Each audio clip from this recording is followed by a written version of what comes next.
আসসালামু আলাইকুম। আজ আমি আপনাদের সাথে এই সুন্দর প্রজাপতি কেকের ডেকোরেশন শেয়ার করব। এই কেকটাকে আমি ক্রাম কোটিং করে ফ্রিজে রেখেছিলাম। ফ্রিজ থেকে বের করে এখন আমি হুইপ ক্রিম দিয়ে কেকটাকে সুন্দর করে কাভার করে নেব। হুইপ ক্রিম দিয়ে ভালোভাবে কেকটাকে কাভার করার পর বাটারফ্লাই শেপ দেওয়ার জন্য কেকের মাঝখান বরাবর আমি কেটে নিলাম। কেকের দুটো খণ্ড অন্য একটা বোর্ডে উল্টো করে বসিয়ে সেট করে নিলাম। বাটারফ্লাই কেকের সুন্দর একটা ডিজাইন আনার জন্য আমি ব্রেড নাইফ দিয়ে কেকের উপরে দুটো দাগ দিয়েছি।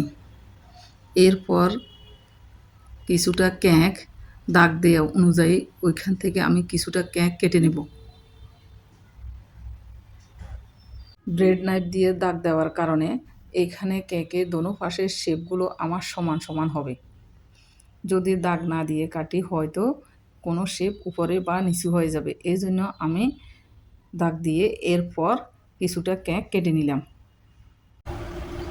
কেকের যে দুই পাশ আমি কেটে নিয়েছি, ওই দুই পাশে এখন আমি ক্রিম দিয়ে কাভার করে নেব। একটা প্লেট নাইফ দিয়ে আমি সমান করে নিতেছি। এক পাশ কাভার করার পর আমি বাকি পাশও ক্রিম দিয়ে কাভার করে নিতেছি।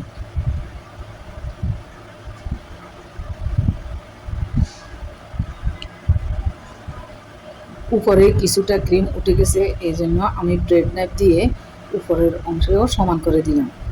কেকের উপরে ডিজাইন করার জন্য আমি হুইপ ক্রিমের সাথে এখানে কিছুটা লাল কালার মিক্স করে পাইপিং ব্যাগের মাধ্যমে ড্রপ ড্রপ করে দিয়ে দিতেছি। এরপর একটা চামচ নিয়ে ভিডিওতে দেখানো অনুযায়ী আমি টেনে টেনে দিয়ে একটা ডিজাইন করতেছি। এরপর আবার দ্বিতীয় লাইনেও আমি এভাবে করব। কেকের এই পাশে পুরোটাই আমি এভাবে ডিজাইন দেব।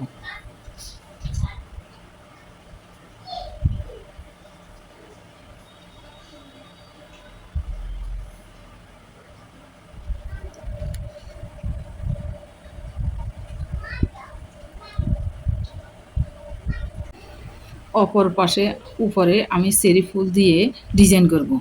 গোলাপের নজল দিয়ে আমি এই চেরি ফুলগুলো বানিয়েছি। এখানে আমি 3 কালারের চেরি ফুল বসাবো।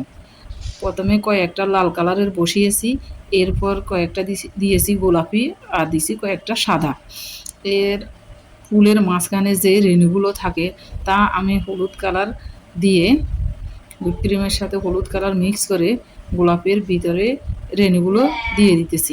লিপ নজেল দিয়ে আমি চেরি ফুলের মাঝখানে পাশে যেখানে যেখানে দরকার ওখানে আমি পাতা দিয়ে দিতেছি। পাতাগুলো দেওয়ার পর চেরি ফুলের সৌন্দর্য আরও বেড়ে যাবে। হুইপ ক্রিমের সাথে ডার্ক চকলেট মিক্স করে প্রজাপতির বড়িটা দিয়ে দিতেছি। শুধু হুইপ ক্রিম দিয়ে যদি বড়িটা দিতাম প্রজাপতির, তাহলে মনে হয় আরও বেশি সুন্দর হতো।